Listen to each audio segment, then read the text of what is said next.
Nossa, que estranho. Apareceu um aviso de que a gravação estava sendo gravada em inglês no meu celular. Mas enfim. Bom, gente, então, na semana passada, foi semana passada, né? A gente começou uma nova série, não sei se é uma série, mas é um novo tema que a gente vai estar trabalhando aqui, que é sobre relacionamentos.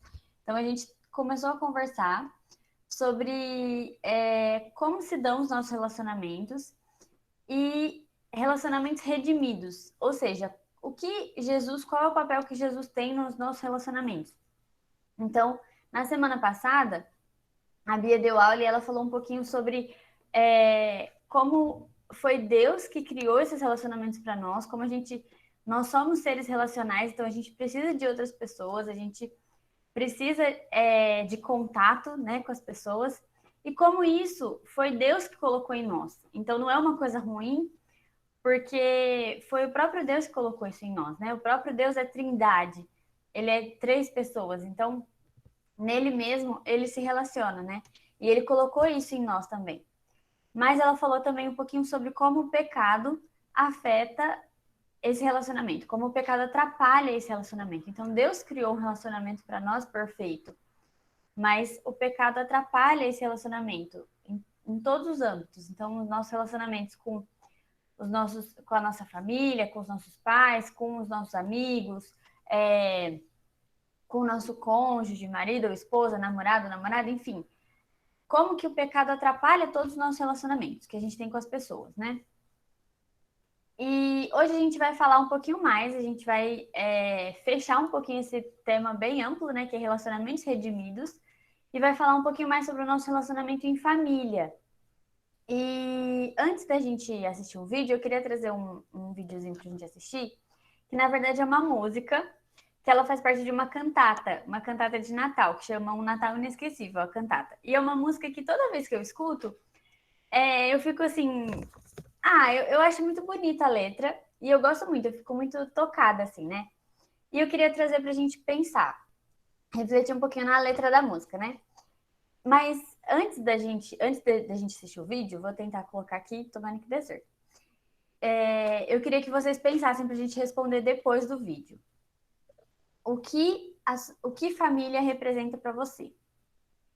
Então, você pode ir pensando aí, enquanto a gente assiste o vídeo, o que família representa para você.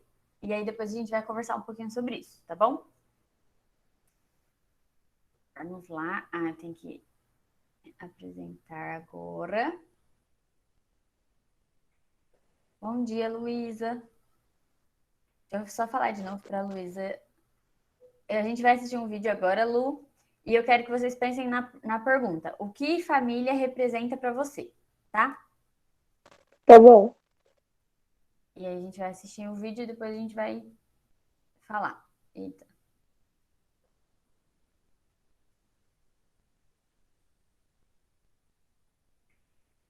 Foi?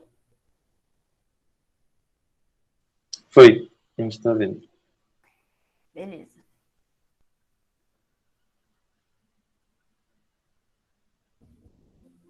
Estão ouvindo?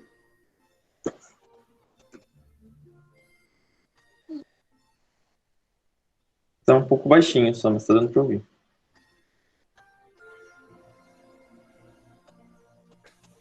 Vê se o volume no YouTube tá no máximo, lá embaixinho na barrinha ali. Sempre será um dos meus lugares. Ali do lado do play. Tá no máximo. Não, tudo bem, tá dando pra ouvir. Tá. Então tá bom. Favoritos no mundo. Em cada véspera de Natal, papai, mamãe e meus irmãos subimos juntos as escadas e pegamos os álbuns de família. Mamãe faz chocolate quente e todos nós nos sentamos ao redor da árvore de Natal com suas luzes piscando. Ficamos vendo as fotos antigas e conversando. Mamãe gosta de falar sobre os nossos avós, tios e tias e sobre toda a família. Eu e meus irmãos gostamos muito de ver as fotos de quando éramos pequenos. Então, papai lê na Bíblia a história de Natal. Para mim é tudo muito emocionante. Foi exatamente numa véspera de Natal, quando eu tinha apenas 9 anos de idade, que eu disse para toda a família que gostaria de entregar o meu coração a Jesus. Eu me lembro até hoje das lágrimas nos olhos de meu pai naquela noite. Aquilo foi há um bom tempo atrás. Daqui a pouco tempo eu irei para a faculdade. Talvez sairei de casa e minha vida tomará novos rumos. Trabalho, casamento, minha família e minha casa. Mas de uma coisa eu tenho certeza. Aqueles momentos com meus pais e irmãos serão sempre inesquecíveis. Guardarei com eterno carinho as lembranças daqueles momentos e saberei que eram momentos felizes e reais. É maravilhoso saber que a minha família é muito mais que uma história para mim. Minha caixinha especial, minhas lembranças do coração, cartas e fotos trazem pra mim algumas lágrimas e muita emoção. O tempo não pode apagar as lembranças, histórias preciosas para mim. Tudo que tenho e tudo que sou e o que ainda serei. Minha família é mais que uma história pra mim.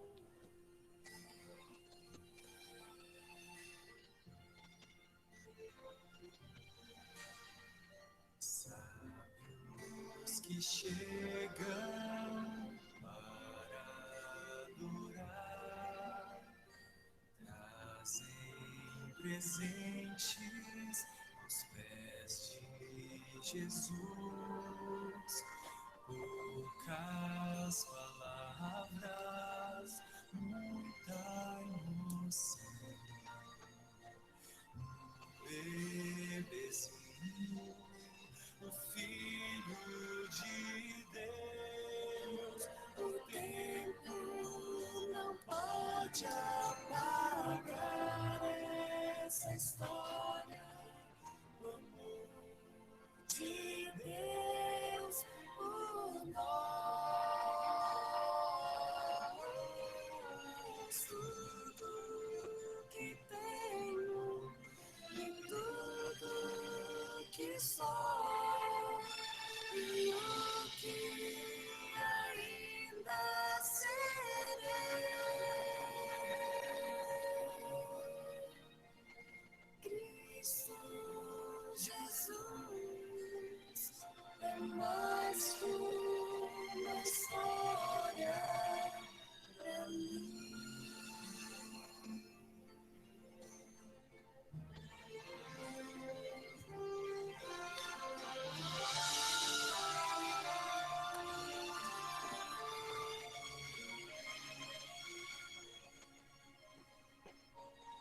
Cristo Jesus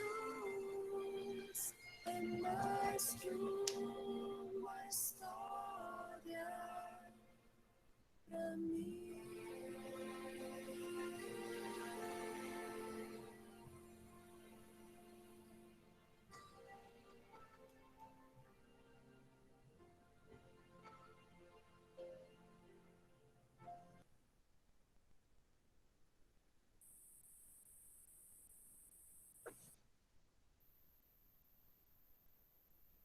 Pronto, gente, vocês conseguiram ouvir bem? Acho que tava bem baixinho, né?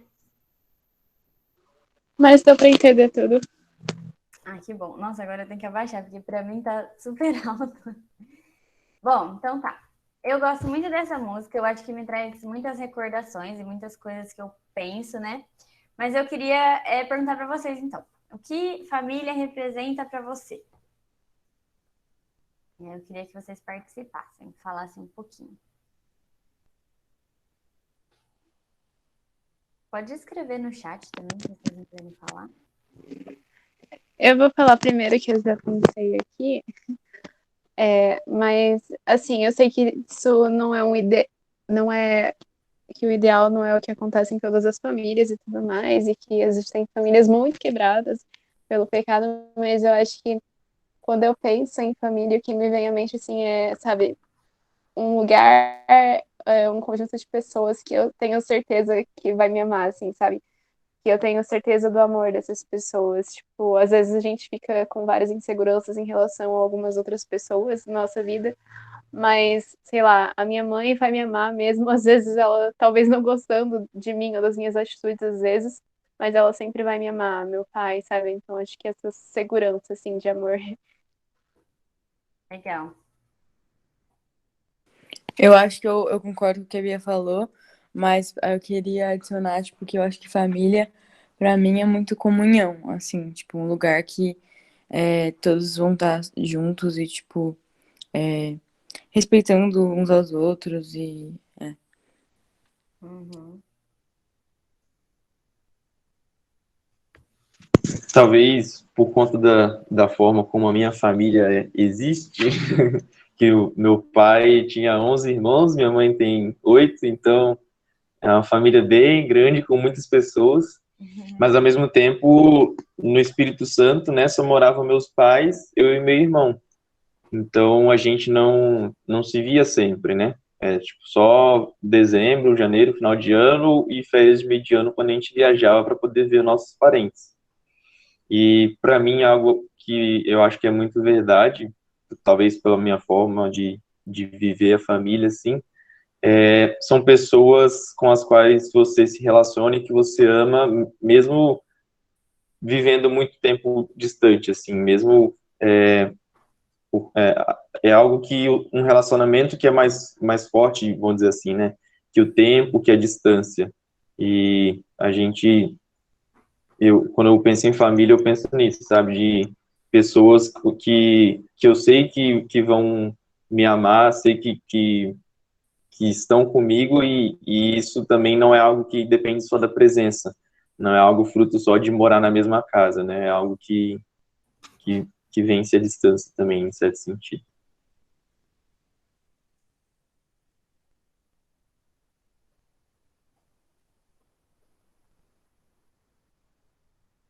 Legal. Mais alguém?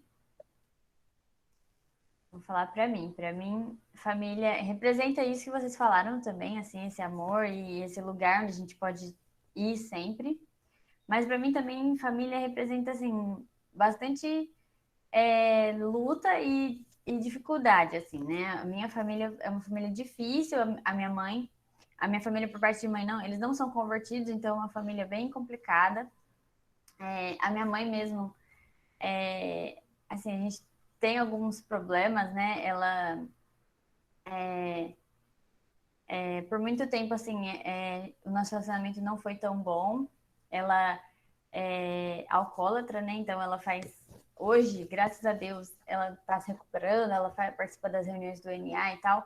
Mas por muito tempo o nosso relacionamento foi difícil, assim. Durante a minha infância e adolescência, eu acho que eu era mais mãe para ela do que ela era mãe para mim, né? Então foi um relacionamento difícil. Apesar de eu saber, de eu ter consciência que ela tem uma doença e que ela me ama muito incondicionalmente, assim, que ela me ama demais, né? Mas era uma relação difícil. Então, para mim, família tem tanto essa coisa do estar junto e receber e amar, mas também a questão da dificuldade e sabe, de você precisar perseverar, sabe? E paciência, assim, muitas outras coisas que eu também precisei. Disposição de suportar esses conflitos e querer vencer eles, né? Juntos também. Sim. A Lu falou, eu sei que não são todas as famílias, mas para mim, família é aquela que te ajuda a seguir os caminhos de Deus. Sim, é muito, muito legal a gente saber isso. Mais alguém, gente? Gostaria de falar?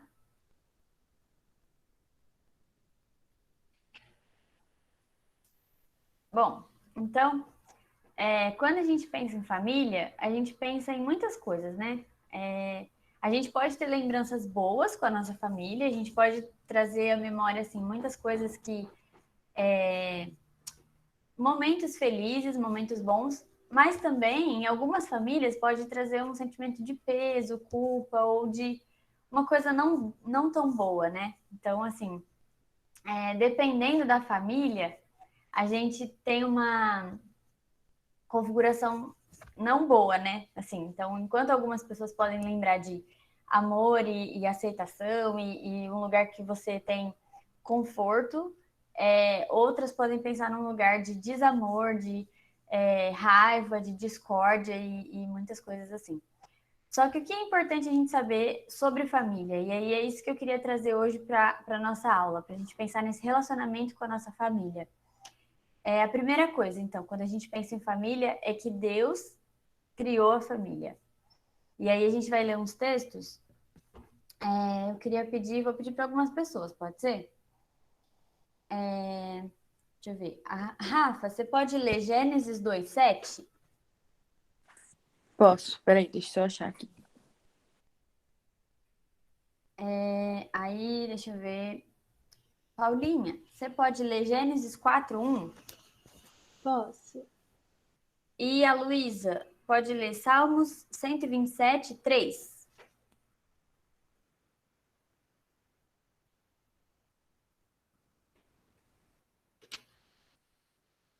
Deixa eu abrir aqui também. Gênesis primeiro.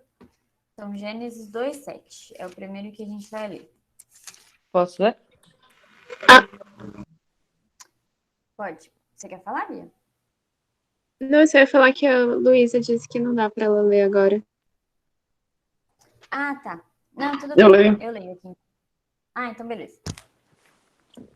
Pode ler, Carol? Então, Rafa, pode ler. Uhum. Então o Senhor Deus formou o homem do pó da terra, soprou o fôlego da vida em suas narinas e o homem se tornou um ser vivo. Isso aí. Então, esse versículo é Deus criando o homem. Aí depois a gente vai ler agora 2:18. Aí eu vou ler aqui, ó. Disse mais o Senhor: não é bom que o homem esteja só. Far-lhe-ei uma auxiliadora que seja idônea.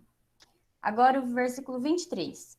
E disse o homem: esta, afinal, é osso dos meus ossos e carne da minha carne. Chamar-se-á varoa, porquanto do varão foi tomada. 24. Por isso deixa o homem pai e mãe e se une à sua mulher, tornando-se os dois uma só carne. Agora, Paulinha, pode ler Gênesis 4:1. Adão teve relações com Eva, sua mulher, que engravidou. Quando deu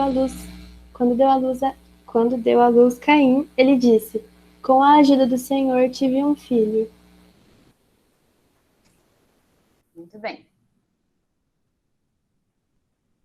Jonatas, agora, Salmo 127:3.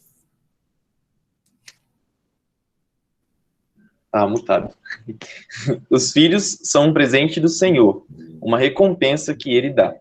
Muito bem. Então a gente leu aí em Gênesis uma história que a gente conhece, que talvez você já saiba até de cor, né? A criação do homem e da mulher e Deus ordenando, né, que eles se multiplicassem e enchessem a terra.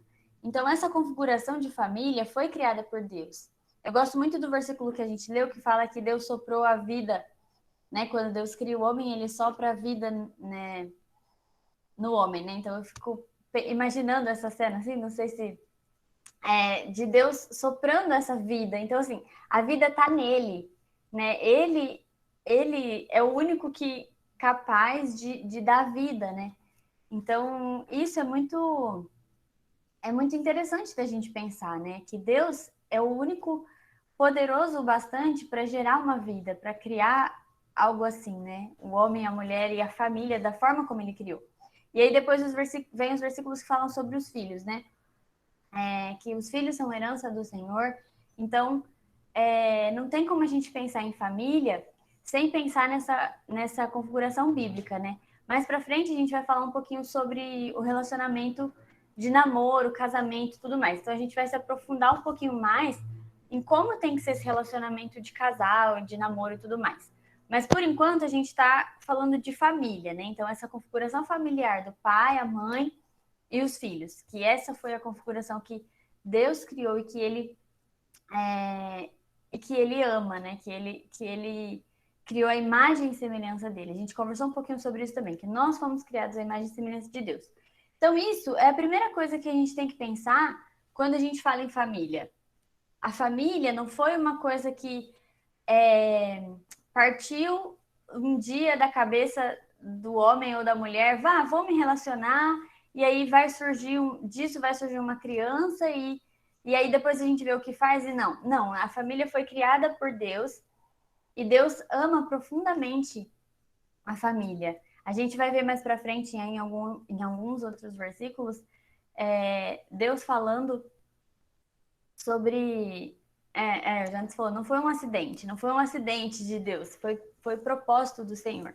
E Ele ama a família, né? Então, às vezes, a gente vai vivendo a nossa vida como se não tivesse ligação nenhuma, né? Eu tô vivendo a minha vida na minha família, é uma família difícil ou é uma família fácil? Eu acho que família fácil não tem, né? Mas eu tô vivendo a minha vida aqui, mas Deus não tem nada a ver com isso. Quando, na verdade, Deus tem tudo a ver com isso, porque foi Ele que criou a família. E aí, uma outra coisa que a gente vai ver, né? Então, primeiro, Deus criou a família. Segundo, Deus tem um propósito para a família. Então, Ele não criou a família para simplesmente, eu acho bonitinho essa configuração de pai, mãe e filhos, então eu vou criar desse jeito. Ele deu um propósito para a família e a gente vai ver aqui quais são esses propósitos que Deus tem para a família. Deixa eu ver. Júlio, você pode ler Efésios 1, 11, 12? Opa, sim, isso é uma coisa. Desculpa pelo atraso, é que eu botei pra despertar e acho que não tocou, então eu fiquei dormindo um pouquinho a mais, tá? Tudo bem, acontece. Então, Efésios... Só um momento. Tá bom. Efésios 1, 11, 12. E aí eu vou pedir para o Jonatas. Jonatas, você pode ler Mateus 5, 16? E a Bia lê Êxodo 3, 15.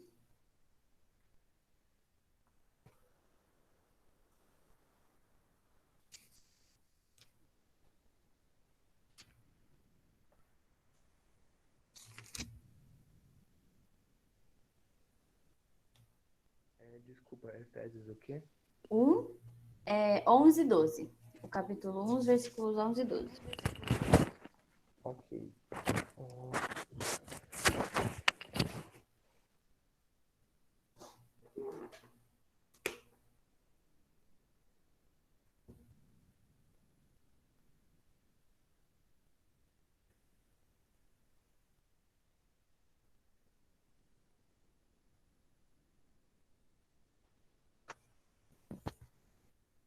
Efésios 1, 11 e 12?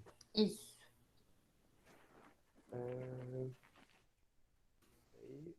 Opa. Beleza. Todas as coisas são feitas de acordo com o plano e a decisão de Deus, de acordo com a sua vontade e com aquilo que Ele havia resolvido desde o princípio. Deus nos escolheu para sermos o seu povo por meio de nossa união com Cristo. Portanto, digo que nós fomos os primeiros a pôr a nossa esperança em Cristo. Louvemos a glória de Deus. Muito bem. Então, esse versículo, ele fala... o versículo 12 fala, né? A fim de sermos para louvor de sua glória, nós que de antemão esperamos em Cristo. Então, a família, ela foi criada primeiramente para glorificar a Deus. Então, a família, a configuração familiar que Deus criou foi para glorificar a Ele. E aí, o que deu errado? A gente vai ver daqui a pouco. Mas vamos ler, aí agora o Jantas pode ler. Mateus 5,16, né? Isso. Da mesma forma, suas boas obras devem brilhar, para que todos as vejam e louvem seu Pai que está no céu. Isso aí. Então, uma outra coisa que é o propósito da família. Ser luz e abençoar as outras pessoas. Então, por meio da família, segundo o coração de Deus, por meio da família que Deus criou, as outras pessoas enxergam ele e glorificam a ele, né? Então, por meio da família, esse é o ideal do Senhor, que por meio da nossa família, Deus, as outras famílias da terra, vejam o modo como a gente serve ao Senhor e vejam através da nossa vida quem Deus é e que possam também glorificá-lo por meio da família. Agora, o seu, Bia, pode ler. Tá bom. Disse Deus ainda mais a Moisés: Assim dirás aos filhos de Israel: O Senhor, o Deus de vossos pais, o Deus de Abraão, o Deus de Isaque e o Deus de Jacó, me enviou a vós outros. Este é o meu nome eternamente, e assim serei lembrado de geração em geração. Isso aí. Então, esse versículo fala, né? O Deus de Abraão, Isaque e Jacó. Então, por várias gerações, o nome do Senhor vai ser lembrado. Por quê? Porque essa família que honra o Senhor e que demonstra para as outras pessoas quem é o Senhor e que vive, né, os mandamentos que o Senhor tem para ela testemunha para as outras nações, para os outros povos, enfim, sobre quem é o Senhor e o que ele tem feito, né? Então, o propósito da família, glorificar a Deus, ser luz e abençoar as outras pessoas e testemunhar os feitos do Senhor. Mas aí a gente pode pensar então, né? Se esse é o propósito da família, glorificar a Deus, por que existem famílias que não glorificam a Deus? Por que existem famílias tão disfuncionais, né? Que não funcionam? Por que tem tantos divórcios e famílias separadas e estupros e, enfim, coisas tão inacreditáveis que a gente vê dentro de uma família que deveria ser, segundo o propósito do Senhor, que a gente acabou de ver aqui, um lugar de amor, de graça, de misericórdia. Essa família que deveria refletir a imagem do Senhor, ela está fazendo totalmente o contrário, né? Ela está sendo um lugar de dor e sofrimento. Por que isso acontece? A Bia também falou um pouquinho disso na aula passada, mas eu acho que a gente sempre bate nessa tecla, né? Por causa do pecado. Então, a partir do momento que o pecado entra no coração humano, tudo aquilo que a gente faz é corrompido pelo pecado. Então, não tem mais nada que eu possa fazer que não seja contaminado pelo pecado. Então, nós fomos criados à imagem e semelhança de Deus. Primeiramente, né? Nós fomos criados perfeitos por Deus, num propósito maior, excelente, assim, um propósito maravilhoso. Mas aí, o que aconteceu? A partir do momento que o pecado entra no coração do homem, agora o nosso desejo não é mais satisfazer a Deus, não é mais viver na plenitude de Deus, mas é ir contrário ao Senhor. Então, todos os nossos desejos e as nossas vontades agora são contrários ao nosso Deus. E é isso que o pecado faz. E é por isso que a gente vê tantas famílias disfuncionais. Mas eu queria trazer aqui alguns versículos que falam sobre o pecado. Romanos 7, 14 e 17. Eu vou ler, mas vamos abrir lá. Romanos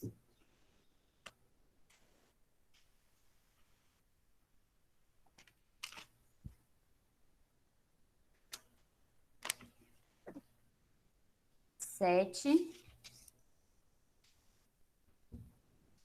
14 a 17.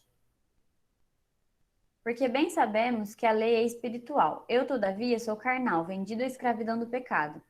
Porque nem mesmo compreendo meu próprio modo de agir, pois não faço o que prefiro, e sim o que detesto. Ora, se faço o que não quero, consinto com a lei, que é boa.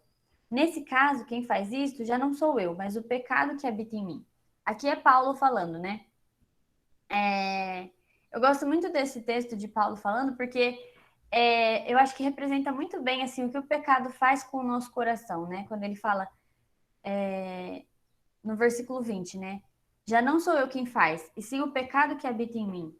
Então, tudo aquilo que a gente faz está contaminado pelo pecado. Então, por mais que você tenha uma boa intenção, né?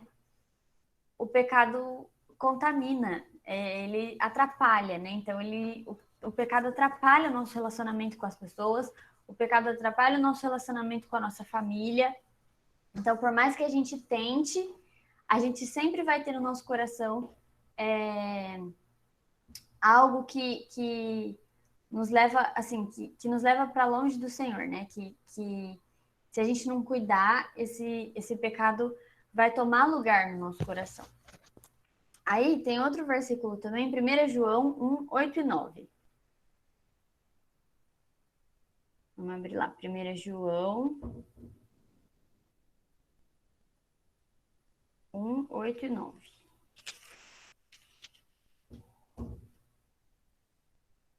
Eu vou ler aqui. Se dissermos que não temos pecado nenhum, a nós mesmos nos enganamos, e a verdade não está em nós. Se confessarmos os nossos pecados, ele é fiel e justo para nos perdoar os pecados e nos purificar de toda injustiça. Então, esse versículo fala, todos nós temos pecado, né? Não tem nenhum de nós que não tenha pecado. Se a gente falar isso, a gente vai estar mentindo, né? Porque todos nós somos pecadores. A gente já nasce pecador. Mas se confessarmos nossos pecados, ele é fiel e justo para nos purificar e de toda injustiça. Então, assim, não é porque o pecado habita em nós que a gente pode usar ele como desculpa para as nossas atitudes ruins, né? A partir do momento que nós entendemos quem Jesus é, quem Deus é e o que Jesus fez, e que por meio do sacrifício de Jesus nós temos acesso a Deus, e que esse sacrifício nos permite retomar esse relacionamento com o Senhor, aí a gente não tem mais desculpa para ficar pecando, porque a partir de agora a gente tem alguma coisa no nosso coração, alguma coisa assim, a gente tem... Não é só o pecado que está ali, porque quando é só o pecado a gente vê consequências catastróficas, mas a partir do momento que a gente aceita Jesus e que o nosso coração passa a ser moldado pelo Senhor, esculpido pelo Senhor, agora a gente não vive mais em pecado. Agora a gente tem que lutar para viver uma vida de santidade, porque agora a gente enxerga com clareza, é como se a gente tivesse colocado um óculos, né? E agora a gente consegue enxergar melhor as coisas, porque não é só o pecado que está em nós agora. Agora a nossa visão não está só sendo deturpada pelo pecado. Agora a gente tem o Espírito Santo do Senhor, que nos ajuda a enxergar com clareza. Então agora a gente não tem mais desculpa para viver em pecado, para viver pecando, errando contra o Senhor, né? Errando o alvo. A gente precisa viver em santidade, viver uma vida de santidade. Carol, foi até uma coisa que eu estava na aula de temas contemporâneos hoje, e aí o tema da aula de hoje foi resolução de conflitos, e foi bem bacana, assim, como que a gente pode resolver conflitos, resolver brigas, disputas à luz da Bíblia. E uma coisa que foi comentada lá que eu achei bem interessante, assim, que eu acho bem interessante, é a gente lembrar sempre, né, e é muito importante você ter falado isso, lembrar que a gente é pecador. Então, assim, quando eu olho para a pessoa, às vezes, sei lá, meu pai tá brigando comigo por um motivo que é estúpido, e aí ele tá tirando o meu celular de mim, tá tirando o videogame, não vou poder jogar por uma semana. E aí eu só me preocupo com isso, com esse fato, e fico com raiva do meu pai. Mas eu não paro para perceber que talvez, de fato, eu tenha errado mesmo. Então, o fato da gente ser pecador, né, e talvez a gente cometa esse erro ao colocar os óculos e tudo mais espirituais, digamos assim, a gente consegue enxergar o pecado e a gente olha para as pessoas e às vezes age como fariseu, sabe? Tipo, você está errando, você está pecando. A Bíblia fala para você não me irritar, mas você está me irritando. E por vezes a gente esquece de olhar para nós mesmos, né? E olhar que a gente também pode estar errando. Então, acho que isso é algo bem importante, assim, né? Que você falou, da gente lembrar que todos são pecadores. E se eu sou tão pecador quanto o meu pai, por exemplo, eu tenho que estar disposto a perdoar ele.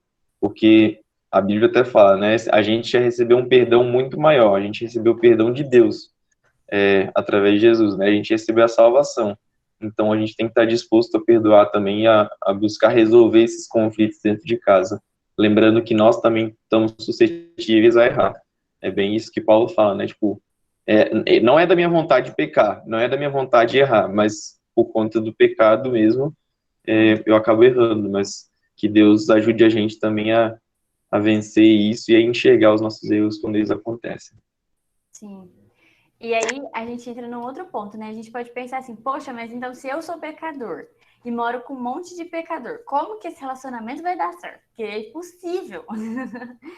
E aí a gente entra num desespero e fala assim, não tem como viver nessa casa, nem em casa nenhuma, porque não tem como ter relacionamento com ninguém, porque uma hora isso vai dar errado. Viver no meio do Vou mato. viver isolado no monte, assim. Daí a gente lembra da aula 1 e pensa, droga, não precisa. Porque os nossos relacionamentos, a gente é pecador, então em algum momento os relacionamentos vão dar errado né, e vai dar errado. Mas aí que tá, Deus já sabia disso e Deus tem um plano maior para tudo isso. Então, assim, não é que a gente é fantoche de Deus e Deus está falando, olha, eu vou colocar um monte de pecador ali para eles ficarem brigando e eu ficar assistindo. Não é isso. Pelo contrário, Deus criou a família e tem um imenso amor por ela. O pecado que entra no mundo, que entra no coração do homem, ele não foge dos planos de Deus. Né? Não é como se Deus, entrou o pecado, e agora? Agora eu vou precisar mandar Jesus para restaurar o relacionamento. Não foi isso. Tudo isso já estava no plano de Deus. Né? Só por causa do pecado que habita em nosso coração que a gente pode entender a misericórdia e a graça do Senhor, né? Porque se a gente não fosse pecador, se a gente fosse só criado à imagem e semelhança de Deus, como a gente conseguiria entender que esse Deus tão santo e tão maravilhoso nos chamou para estar com ele, sabe? Como que a gente ia entender esse Deus tão amoroso, né? Tá. Gostei muito do final do versículo que você falou, Efésios 1. Deus faz que tudo ocorra de acordo com a sua vontade. Sim, Deus faz tudo de acordo com a vontade dele. E aí entra um outro ponto, né? Que não é a nossa vontade, é a vontade dele. E a vontade dele é boa, agradável e perfeita. Então, Deus é soberano sobre todas as coisas. E ele não perdeu o controle. Por mais que a gente tenha o pecado em nós e que a gente more numa casa ou que a gente tenha relacionamentos que constantemente são difíceis por causa do pecado, porque o pecado atrapalha os nossos relacionamentos, Deus, por meio da sua palavra, por meio da Bíblia, ele nos ensina. Ele fala assim, olha, eu vou ensinar vocês a viverem corretamente, a andarem como eu quero, a terem paz e a viverem nesse mundo que é tão difícil. Então, Deus não simplesmente nos criou e abandonou, mas a Bíblia é como se fosse um manual de instruções para a nossa vida. E é por isso que a gente sempre fala, né? Leiam a Bíblia, orem, estejam em comunhão com Deus, porque lendo a Bíblia todos os dias é que a gente vai conseguindo melhorar, refinar, né, esses nossos relacionamentos, porque aí o pecado vai ficando cada vez menos em evidência e o Espírito Santo de Deus vai tomando lugar no nosso coração, né? Vai crescendo em nós e a gente vai agindo com as pessoas mais parecido com a forma como Deus agiria, como Jesus agiria com as pessoas, né? E menos com o nosso pecado, né? Com a nossa forma pecaminosa de pensar, de falar, de agir e tudo mais. Mas, então, Deus dá algumas instruções na Bíblia para que a gente viva em família. E aí a gente vai ler alguns versículos que falam sobre isso. Então, o primeiro versículo, Efésios 4, 22 a 24.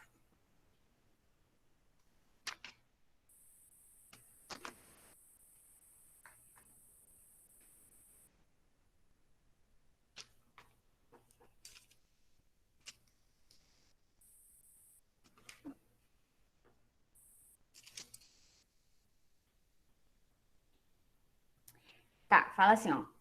No sentido de que, quanto ao trato passado, vos despojeis do velho homem, que se corrompe segundo as concupiscências do engano, e vos renoveis no espírito do vosso entendimento, e vos revistais do novo homem, criado segundo Deus, em justiça e retidão procedentes da verdade.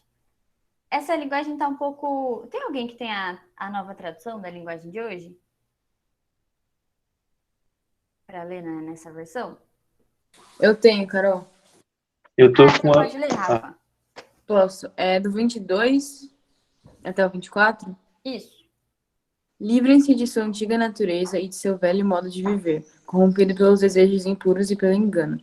Deixem que o Espírito renove seus pensamentos e atitudes e revistam-se de sua nova natureza, criada para ser verdadeiramente justa e santa como Deus.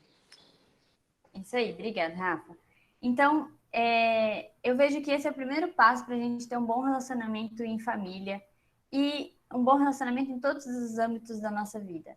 A gente precisa se despir do velho homem, e aqui homem, né, no sentido de humanidade, de ser humano, e se vestir com as novas vestes que o Espírito Santo nos dá. Então, agora, eu não sou mais aquela Carol encrenqueira que gosta de brigar. Agora, talvez eu até tenha um temperamento difícil, eu sou briguenta, mas agora, por causa do Espírito Santo que habita em mim, eu tenho um filtro nas coisas que eu vou falar ou pensar. Então agora eu não sou mais briguenta. Eu posso até ter uma personalidade forte, mas eu vou moldar isso ao caráter de Deus. Então como que o Espírito Santo vai trabalhar isso na minha vida?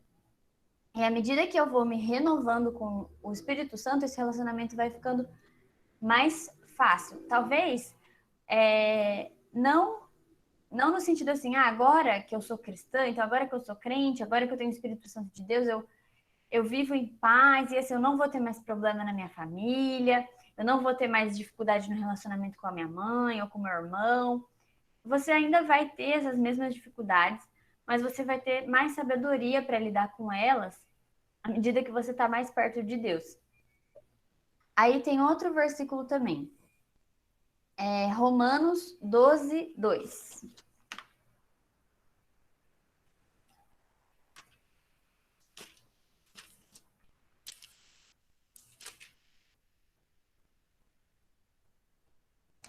Fala assim: e não vos conformeis com este século, mas transformai-vos pela renovação da vossa mente, para que experimenteis qual seja a boa, agradável e perfeita vontade de Deus. Então, esse é outro versículo também que está falando para a gente: olha, a gente não pode tomar a forma desse século. Então, a gente vive numa época que tudo é relativo, né? Então, assim, você crê em Deus, mas você também pode crer em outras coisas. Você acredita no amor, então toda forma de amor é válida. Você vai na igreja, mas você também pode ir em outros lugares também para que isso te preencha ainda mais. Tudo é relativo. Então, assim, não tem uma verdade absoluta, não tem um amor absoluto, não tem nada disso. Você pode seguir o caminho do seu coração. Você pode fazer o que você quiser, o que tiver, né, o que você tiver vontade, você tem que fazer. Mas, na verdade, o que a Bíblia ensina é totalmente o contrário. A gente não pode se conformar com essas coisas. A gente não pode tomar forma, sabe? Tipo, imagina assim, eu não sei como eu vou falar, mas tipo assim, uma cadeira que está sendo construída de barro, assim, né? E aí você senta nela e aí você dá forma nela, porque ela tá meio mole. Então você vai sentar ali e vai ficar a sua forma ali. Então é isso, você não pode tomar a forma desse mundo. Você não pode, sabe, se moldar esse mundo. Você precisa transformar. E aí aqui fala, como você faz isso? Você precisa renovar a sua mente por meio do Espírito Santo de Deus e experimentar a boa, agradável e perfeita vontade de Deus. Então essas coisas só vão ser possíveis à medida que você experimenta um relacionamento verdadeiro com Deus, com o Senhor. Então, se você não experimentar esse relacionamento com o Senhor e não tiver o Espírito Santo dia a dia lapidando o seu coração e transformando a sua mente, renovando a sua mente, quando você vê, você vai estar cheio dessas ideologias que são contrárias à vontade do Senhor. Então, primeiro, a gente precisa entender o que é a vontade do Senhor, o que Deus tem para a minha vida, qual é o propósito dele para a minha vida. E aí depois a gente vai entender, agora eu sei o que é a vontade de Deus e eu ouço a voz do Senhor. Então, tudo aquilo que for contrário à voz do Senhor, eu vou sentir, né? Tem um versículo que Deus fala, olha, eu chamo as minhas ovelhas e elas ouvem a minha voz. Então, Jesus, ele conhece aqueles que são dele, né? Aqueles que têm um relacionamento íntimo com ele. E são essas pessoas que vão conseguir ter essa renovação da mente para entender aquilo que é contrário à vontade do Senhor e aquilo que Deus tem para a vida, para nossa vida, né? E aí, à medida que a gente vai crescendo no Espírito Santo de Deus, o nosso relacionamento em família vai ficando mais fácil. Não porque os problemas deixam de existir, mas porque a gente está sendo renovado constantemente pelo Espírito Santo de Deus. E as idolatrias estão ficando cada vez mais distantes do nosso coração. Porque isso é uma coisa também que atrapalha muito no nosso relacionamento em família. Idolatria. Muitas vezes, sem perceber, a gente acaba idolatrando as pessoas da nossa casa. Então, eu posso, por exemplo, idolatrar o meu pai ou a minha mãe e achar que eles são, poxa, eu quero ser igual a eles são maravilhosos e perfeitos e nanã. E eu coloco isso acima do meu relacionamento com o Senhor. E isso só pode dar problema, porque os meus pais também são pecadores, eles também são imperfeitos, assim como eu sou. Então, o meu relacionamento com o Senhor é aquilo que tem que moldar todos os meus outros relacionamentos. Se eu idolatro, por exemplo, o meu namorado ou a minha namorada, isso vai ser um problema também. Por quê? Porque o lugar do meu coração tem que ser do Senhor e só dele. Então, não tem lugar para outra pessoa. Não tem lugar para nenhum ídolo ou nem alguém da minha família, nem alguém de fora, né? Talvez sei lá, algum youtuber ou blogueiro, ou sei lá. Essas pessoas não podem ocupar o lugar do nosso coração. E quando elas ocupam, é aí que geram os problemas, né? Os problemas, porque a gente deixa de idolatrar somente a Deus, a gente deixa de ter o nosso relacionamento só com o Senhor e passa a colocar nossas expectativas, as nossas esperanças nessa pessoa. Então a gente precisa ter muito cuidado para perceber isso. Será que eu estou escorregando nisso? Será que eu estou idolatrando alguém mais do que a Deus? Por que será que eu estou tendo essa reação com esse determinado problema, né? E aí, um outro versículo também, Efésios 5, 22 ao 28.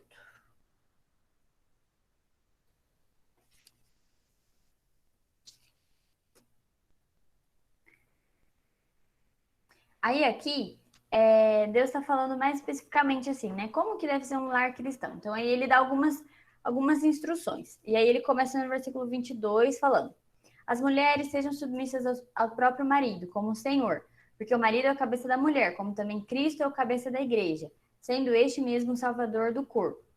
Como, porém, a igreja está sujeita a Cristo, assim também as mulheres sejam em tudo submissas ao seu marido.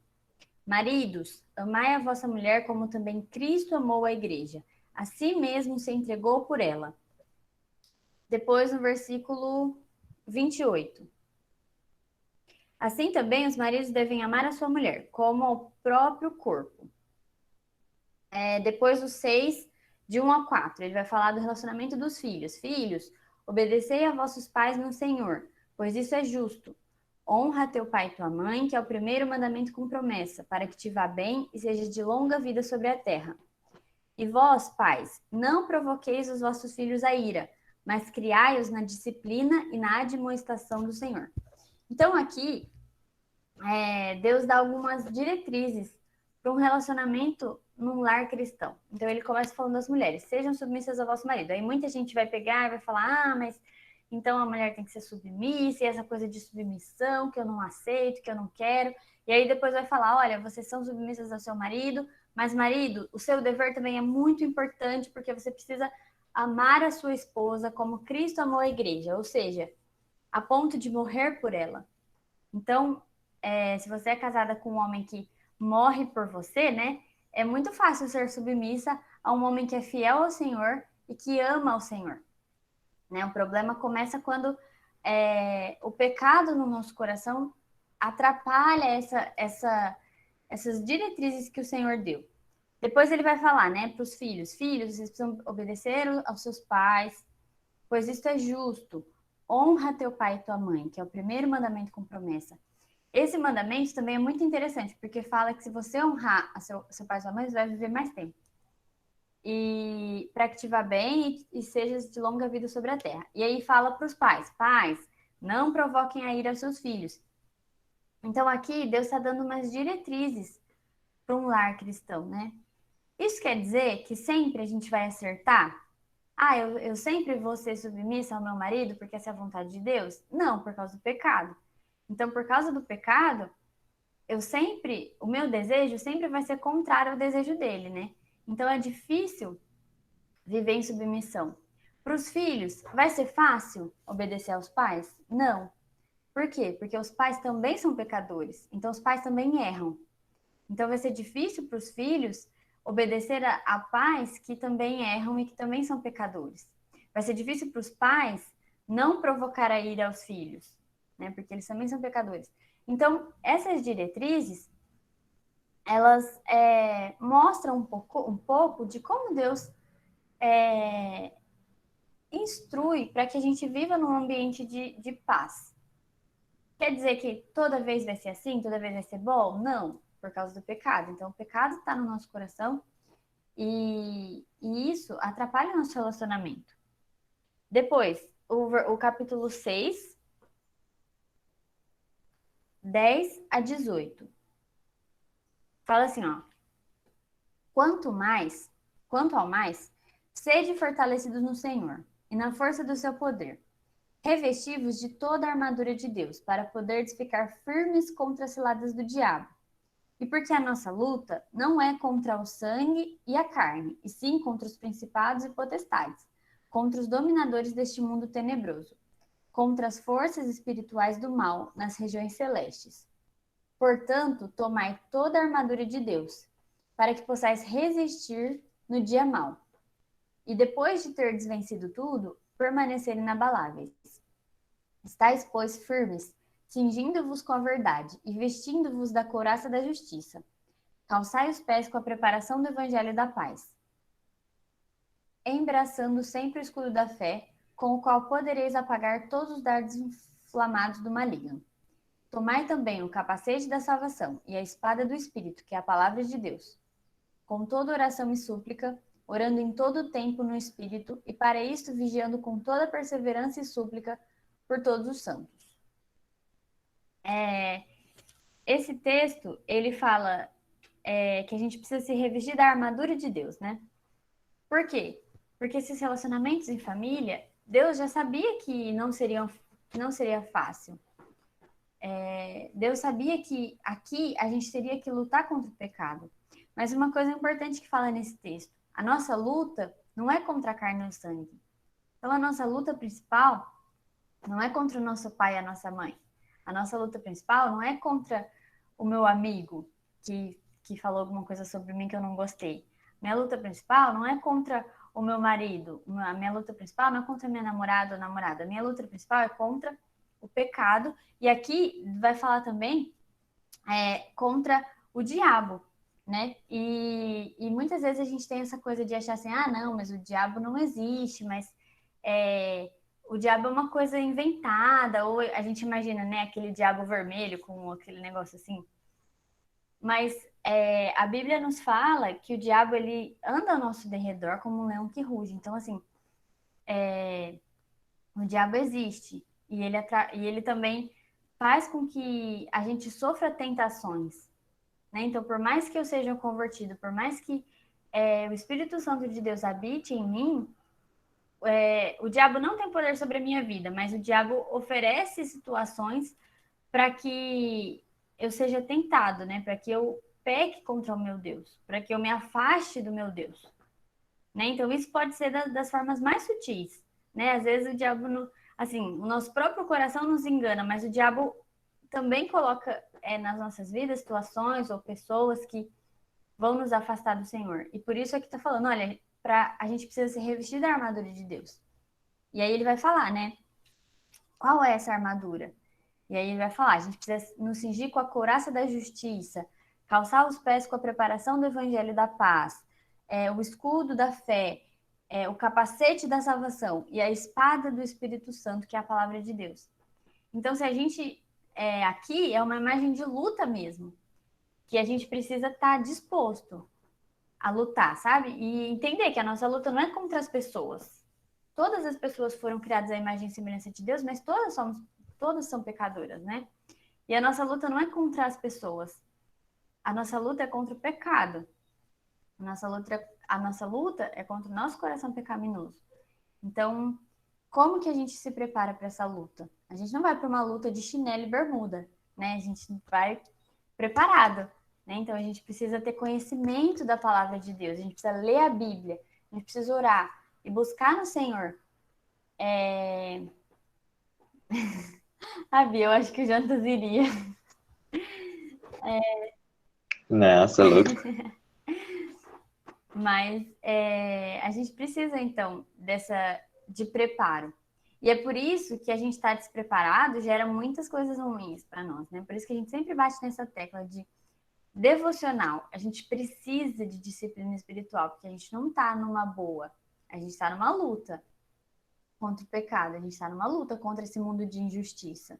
E se a gente não estiver preparado para lidar com ele, para lutar contra o pecado, a gente vai sofrer, vai padecer, né? E Deus está deixando isso claro na Bíblia, então a gente precisa ter consciência disso. Você quer falar, Jonas? Pode falar.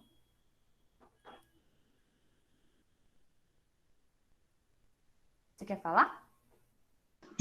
Tô concordando com tudo. Bom, então a última coisa né, que a gente tem que pensar sobre família, e aí depois a gente vai para umas dicas práticas que eu pensei aqui para a gente lidar bem com a nossa família. Então a gente já falou até agora, né, que Deus criou a família, que Deus tem um propósito para a família. O pecado é o que atrapalha os nossos relacionamentos. Deus nos dá algumas instruções para viver em família. E o quinto ponto, nós somos chamados família de Deus. Então tem alguns versículos. Primeiro está lá em Efésios 2, 19 e 22.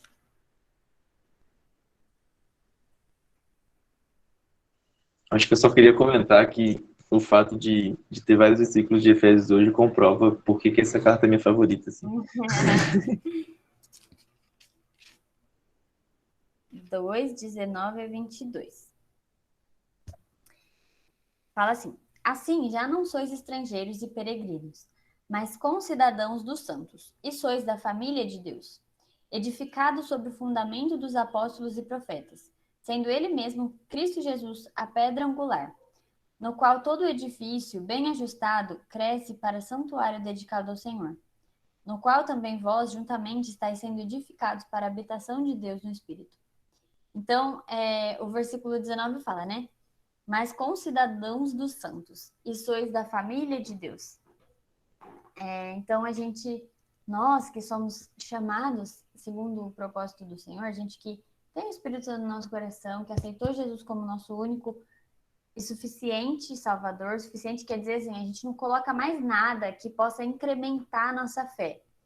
A gente não coloca, por exemplo, signos do zodíaco, eu nem sei se é assim que fala, mas eu não confio no que o dia do meu signo me diz se o meu dia vai ser bom ou não, né? Mas eu confio no Senhor, eu confio no meu Deus. Então, eu não preciso de É como se o signo fosse um penduricalho. Eu creio em Deus, mas já que eu sou do signo de Áries, eu vou ver hoje como que tá o meu dia. O que o horóscopo fala para o meu dia hoje? Isso são penduricalhos. Qual signo que eu tenho que namorar? Se eu sou do signo tal, qual pessoa que é do signo que vai combinar com o meu? Isso são penduricalhos na nossa fé, que a gente não pode ter. A gente precisa ter a nossa fé fortalecida no Senhor. E outras coisas também. A Júlia falou, não tem, é difícil. Tem muita gente que confunde, gente. E realmente tem muito crente que acredita em signo. Eu acho que talvez por falta não sei, de saber mesmo, né? Ignorância que eu falo de não ter conhecimento sobre, né? Mas a gente precisa colocar nossa fé exclusivamente no Senhor. Então, que nem a minha mãe é cheia dessas coisas de amuleto. Aí outro dia ela veio com colar, esse colar aqui é para proteção, não sei o quê. Não, mãe, eu acho o colar bonito, eu vou usar o colar, mas quem me protege é o Senhor, né? Não vai ser por causa de um colar que eu vou ter proteção. Porque a nossa fé, ela tem que estar muito bem fundamentada no Senhor.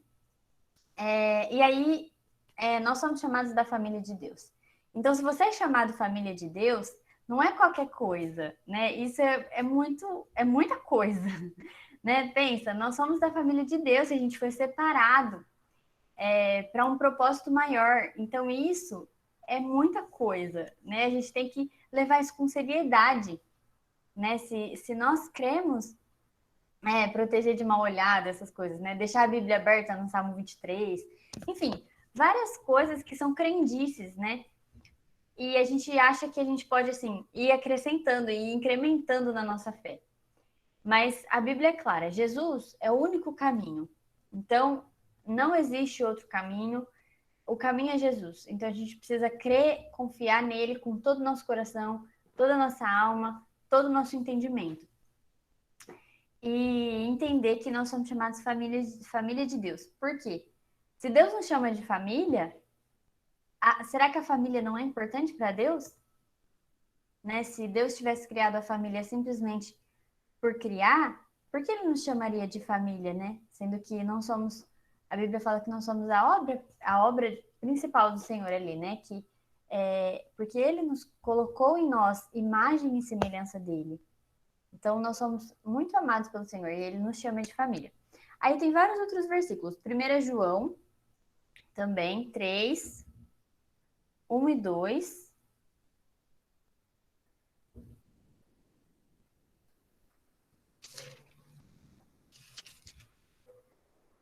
Vede que grande amor nos tem concedido o Pai, a ponto de sermos chamados filhos de Deus. E, de fato, somos filhos de Deus. Por essa razão, o mundo não nos conhece, porquanto não conheceu a Ele mesmo. Amados, agora somos filhos de Deus, e ainda não se manifestou o que haveremos de ser. Sabemos que, quando Ele se manifestar, seremos semelhantes a Ele, porque haveremos de vê-lo como Ele é. Em si mesmo se purifica todo o que nele tem esta esperança, assim como Ele é puro. Então aqui, né, fala, nós somos filhos de Deus. E por essa razão o mundo não nos conhece, porque não conhece a Deus. Isso é muito importante também da gente entender. Deus nos chama de filhos, né? Tem um outro versículo que fala que Deus, né, pela adoção por meio de Jesus Cristo. Então, assim, Deus envia Jesus Cristo para restabelecer esse relacionamento com a gente. João 1,12. Você quer ler aí, Jantas? Você está aberto aí? Não, tá na cabeça. Mas a todos quantos receberam, deu-lhes o poder de serem feitos filhos de Deus, a saber os que creem no seu nome. Muito bem. Então, tem vários versículos na Bíblia que Deus nos chama de filhos, que Ele nos chama de família, né? E isso é muito importante, assim, né? Eu não sei vocês, mas para mim é assim, eu fico pensando, poxa, né? O quanto eu não merecia isso, quanto eu não mereço ser chamada filha de Deus, família de Deus, né? Mas como Ele me aceitou, como Ele me comprou com seu sangue. E isso é muito para mim, né? Muito para eu pensar, é muito para eu viver. E como eu tenho vivido? Será que eu tenho vivido em santidade, né? Será que eu tenho vivido uma vida que agrada ao Senhor? É esse Deus que me chama de família, né? É esse Deus que é pai? Porque muitas vezes a gente chama Deus de pai, mas a gente não vive uma vida como filhos, né? Como submissos ao Senhor, como amigos do Senhor. Então, isso é um privilégio que nós temos e que muitas vezes a gente acaba desperdiçando por causa do pecado. A gente deixa o pecado tomar tanto conta do nosso coração que a gente esquece do nosso privilégio, que é ter acesso a Deus por meio da Bíblia, que é poder falar com Ele, que é poder saber e ter a certeza de que Ele é nosso Pai e que nós somos parte da família de Deus, né? Então, essas são coisas que eu queria trazer para a gente pensar hoje. E aí, mais uma coisa que eu pensei enquanto eu estava preparando a lição, né? Eu pensei, como vocês conheceram Jesus? Como que vocês tiveram o primeiro contato com Jesus? Através da mãe que levava na igreja, no meu caso. Uhum. Acho que a maioria das pessoas aqui, talvez por conta da família, né? Os pais ensinando, Sim. No meu aprendendo, caso sendo desde pequeno indo para a igreja. sim. No meu caso foi a minha avó, por parte de pai, que me levava para a igreja desde pequena e me ensinava as coisas sobre Deus. Então, assim, eu acho que a maioria das pessoas aqui vão poder falar: ah, foi uma tia, ah, foi minha mãe, ah, foi meu pai, ah, foi uma avó, foi um primo, foi uma vizinha, talvez. Mas normalmente é por meio da nossa família que a gente conhece, que a gente tem o primeiro contato com Cristo, que a gente tem o primeiro contato com Jesus. E isso faz a gente pensar que, por mais pecadores que a nossa família possa ser, né? Por mais pecadores que nós somos e que a nossa família possa ser, é por meio deles e por causa deles que a gente tem o nosso primeiro contato com Jesus, né? O Evangelho. Então, isso nos faz pensar e ser agradecidos por isso, né? Porque pela graça do Senhor, essas pessoas, mesmo pecadoras, puderam nos levar, né, para conhecer Jesus, conhecer o Evangelho e viver uma vida diferente, né, e ter acesso a tudo isso que a gente tem, né, do conhecimento de Deus. Então eu queria trazer aqui rapidinho, para a gente terminar já, algumas conclusões práticas assim sobre como então a gente pode viver em família, sabendo que a família é um projeto do Senhor, sabendo que Deus ama a família, que Ele nos chama de família. E que a gente precisa ter esse relacionamento em família. Primeiro, ore pela sua família. Então, se você não faz isso, faça. Eu sei que às vezes é muito difícil. Eu, por exemplo, a minha mãe não é convertida, né? Acho que eu já compartilhei isso com vocês. E às vezes eu desanimo, sabe? Porque eu falo, nossa, minha mãe, acho que só um milagre mesmo, porque é muito difícil. E às vezes eu desanimo de orar, sabe? Por ela, porque eu acho que não tem jeito. Eu falo assim, acho que não tem jeito, não. E eu desanimo de orar. Mas a Bíblia fala pra gente ser perseverante em oração, sabe? Eu não sei se é da vontade de Deus que um dia ela venha se converter ou não, mas é meu papel orar por isso e pedir ao Senhor por isso. Então, se eu não tô fazendo isso, eu tô fugindo do meu papel. Porque isso é meu papel, sabe? Então, é nosso papel orar pela nossa família. Então, ore por seus pais, pelos seus irmãos, pelos seus tios, primos, enfim. Ore para que eles tenham conversão, se não forem convertidos. Ore para que o Espírito Santo incomode o coração, para que eles tenham um relacionamento verdadeiro com o Senhor, sabe? Isso é nosso papel. Uma segunda coisa. No que depender de vós, tenham paz com todos os homens. Esse versículo está lá em Romanos 12, 18. Então, no que depender de você, evite conflitos.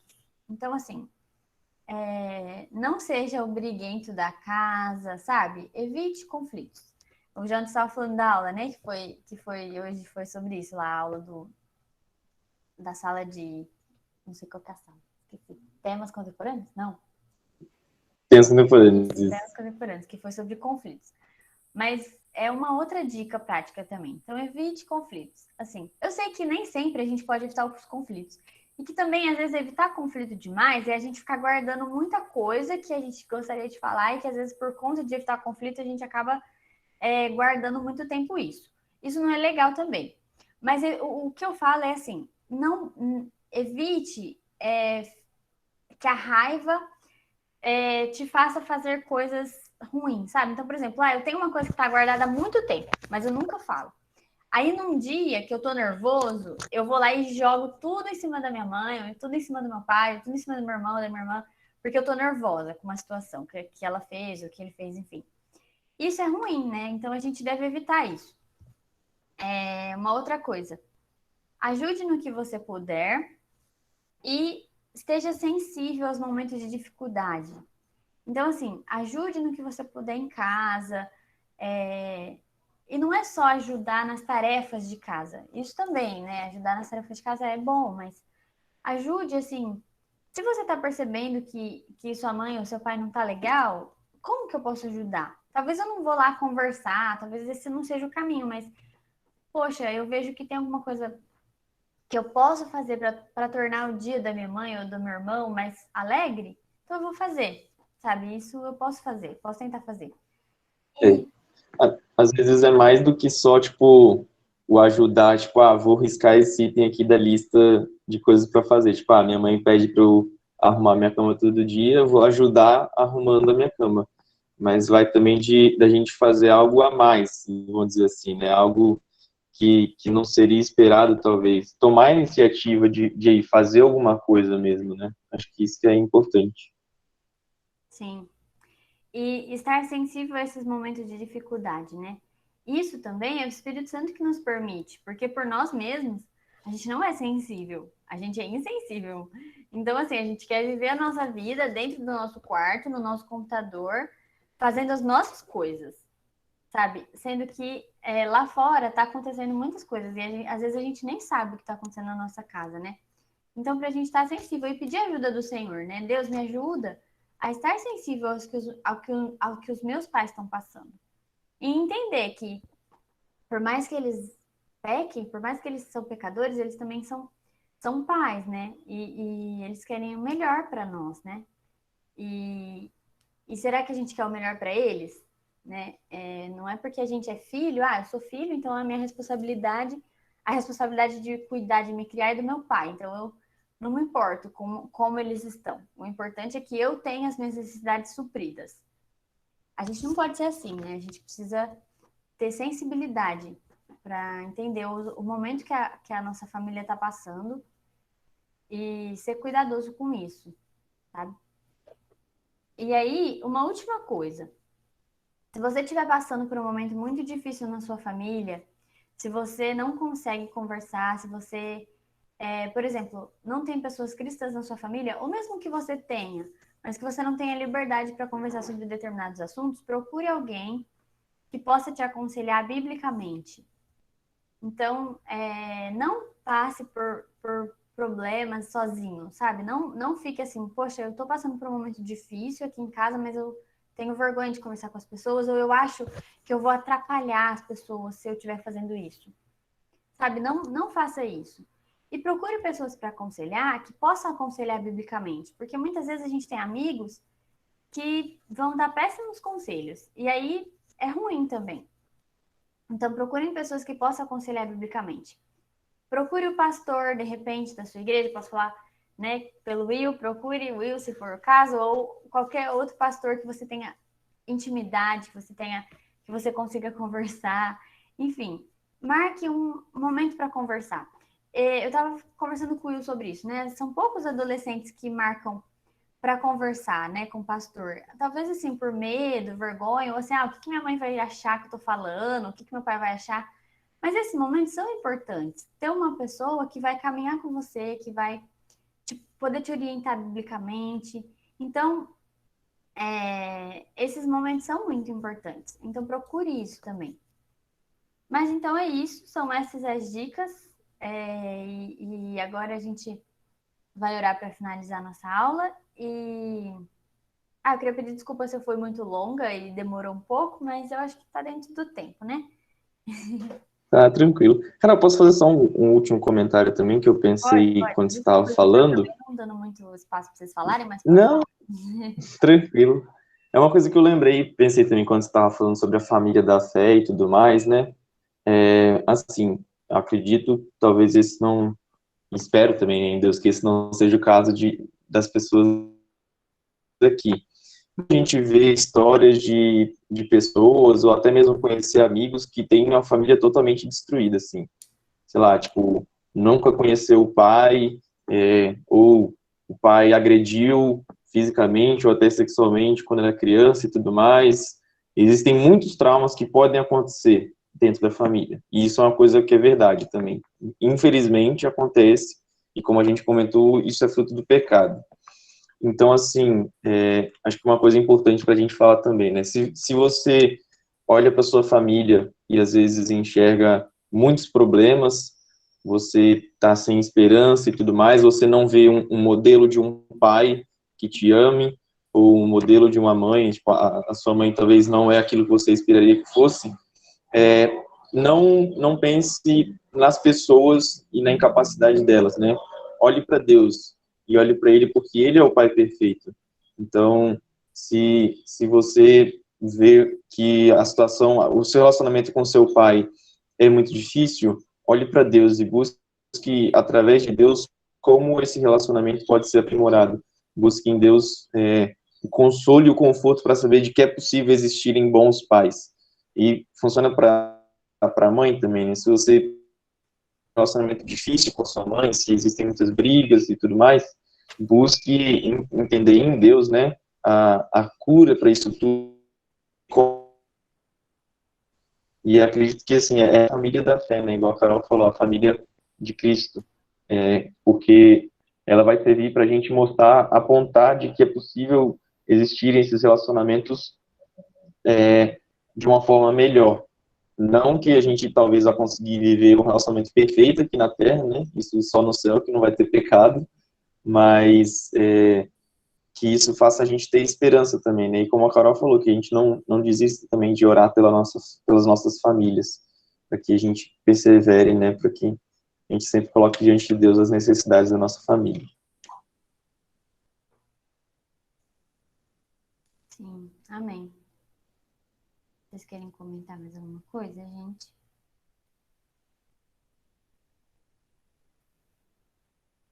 Só amém mesmo. Então tá bom. Então vamos orar para a gente encerrar? Eu vou orar. Deus, muito obrigada, Senhor, por esse tempo que a gente pôde ler Tua Palavra e porque a gente encontra na Tua Palavra ensinamentos preciosos, Senhor, que o Senhor tem para nós, Pai. Nós entendemos que somos pecadores, que a gente precisa desesperadamente do Senhor. A gente sabe que por nós mesmos a gente não consegue fazer nada, mas por causa da Tua graça, do Teu amor, da Tua misericórdia, Senhor, que nós conseguimos viver em família, Pai. Nós te agradecemos e te louvamos pela família, pela nossa família, por mais imperfeita que ela seja, Senhor.